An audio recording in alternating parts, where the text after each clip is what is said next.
Hello everyone, and welcome to the 33rd International Material Research Congress 2025. My work is titled Machine Learning for the Prediction of Effective Elastic Properties, a Comparative Study. My name is Hugo Bojorquez Marrufo, and this study was developed with Julian Bravo Casillero and Jorge Perez Gonzalez. Composite materials are made with two or more distinct materials to create a new material with different properties from the original ones. When two or more materials are combined, the macroscopic properties of the resulting materials are often referred to as effective properties. Elastic and mechanical properties are examples of characteristics that define the composite. For this study, we focus on unidirectional glass fiber reinforcement composites, which are materials made from a polymer matrix, reinforced with a long glass fibers aligned in a single parallel direction. Effective properties can be calculated using the following methods. A. Numerical and experimental methods. However, these can be computationally expensive and the resulting data may not be sufficient. And B. Mathematical models, such as asymptotic homogenization techniques, which allow for the calculation of the effective coefficient of a composite material as a function of the geometrical and physical properties of its constituents. To address this problem, we propose a methodology based on various machine learning algorithms, specifically decision trees, linear regression, supervector machine, and multi-layer neural network.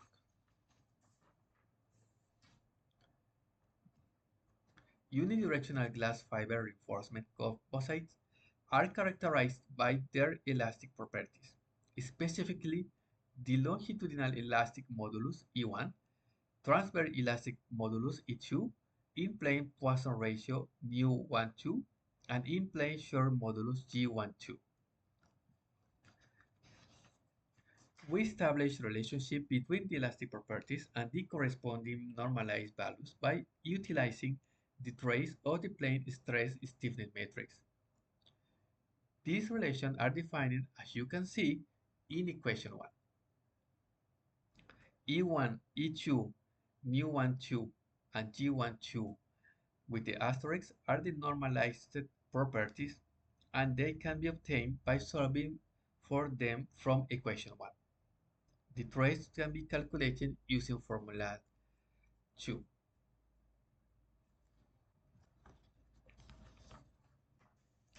The aim of this research is to explore machine learning algorithms to obtain the normalized effective constant based on the data.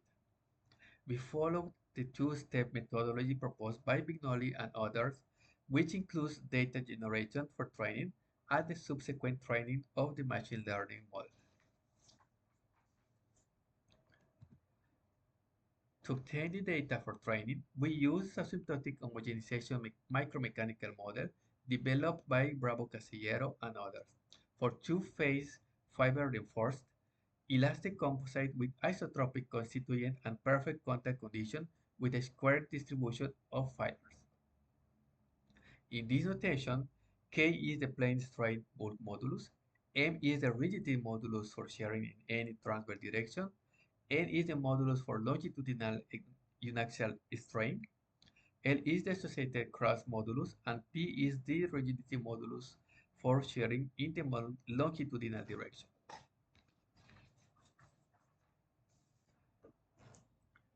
Here, there are some extra parameters for the model.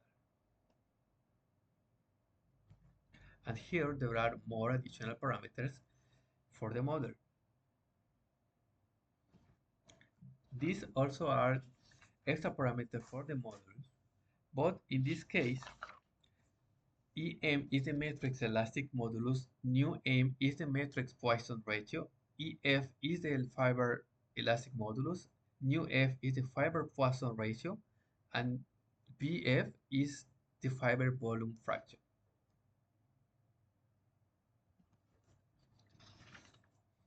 The effective elastic properties can be computed with equation 6.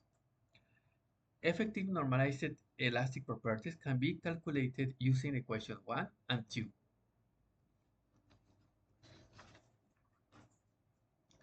Finally, the data set for training is generated using the micromechanical model as follows. First, use the material constituent as input.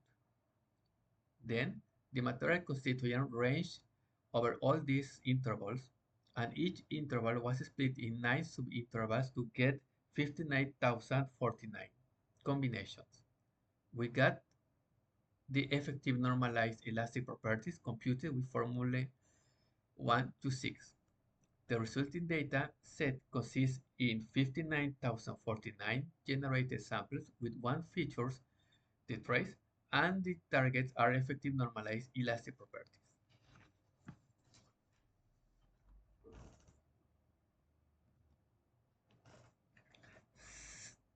Second step is training the machine learning model. Instead of only using decision trees and the Levenberg-Marquardt algorithm to determine the trace relation, as Vignoli did, we employed a broader range of machine learning models. Our approach used linear regression, supervector machine, decision trees, and multi-layer neural network to model the problem. To evaluate the performance of each algorithm, we relied on 4 key metrics: the coefficient of determination, the mean absolute error, the mean absolute percentage error, and the mean square error. These metrics provide a comprehensive measure for the predictive accuracy and error for each model. We divide the data into 2 subsets for modeling, training, and evaluation. 90% of the data was used for training, while the remaining 10% served as a test set. The code for linear regression, supervector machine, and decision trees algorithm were developed based on the proposed code from Jerome books, as you can see in the reference section. The key hyperparameters were selected as follows.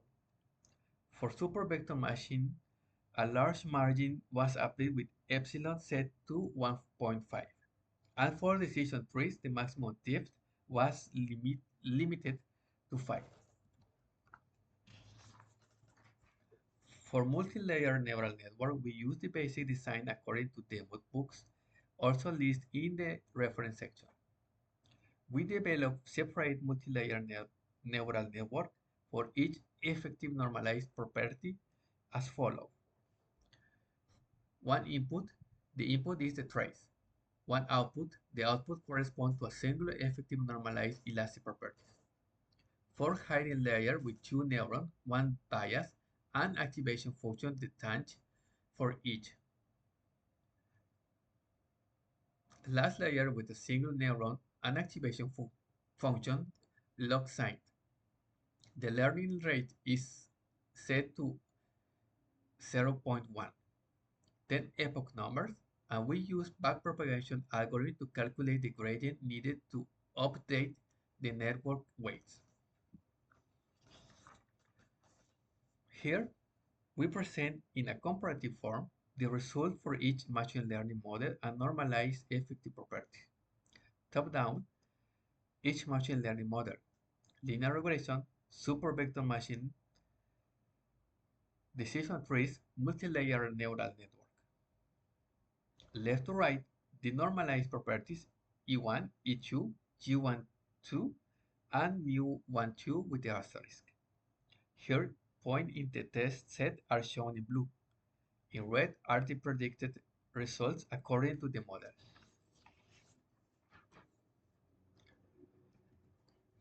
The table 1 presents matrix values for each machine learning model and normalized property.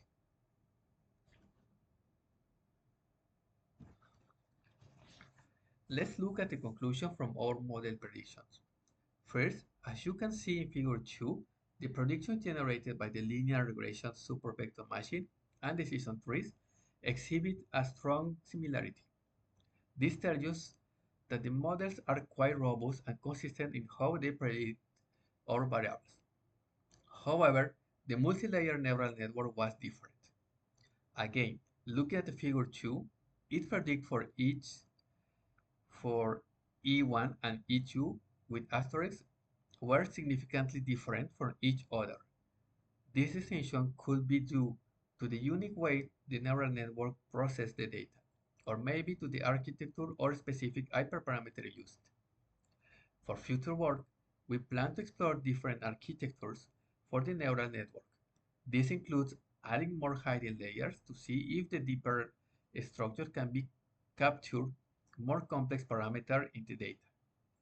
We also intend to test different activation functions such as ReLU. An interesting approach is to incorporate additional features in the multi-layer neural network, such as the elastic properties of the material constituents and the geometric information of the composite. This research was funded by UNAM, the National Autonomous University of Mexico. I am grateful to the UNAM Graduate Program in Mathematical Science and Graduate Student Support Program for its support. Also, thanks to CCT used to be CONACYT Mexico for the support provided to Hugo Bojorquez under the number CBU 233809. Here you can see some reference. And thank you everyone for watching this video. See you later.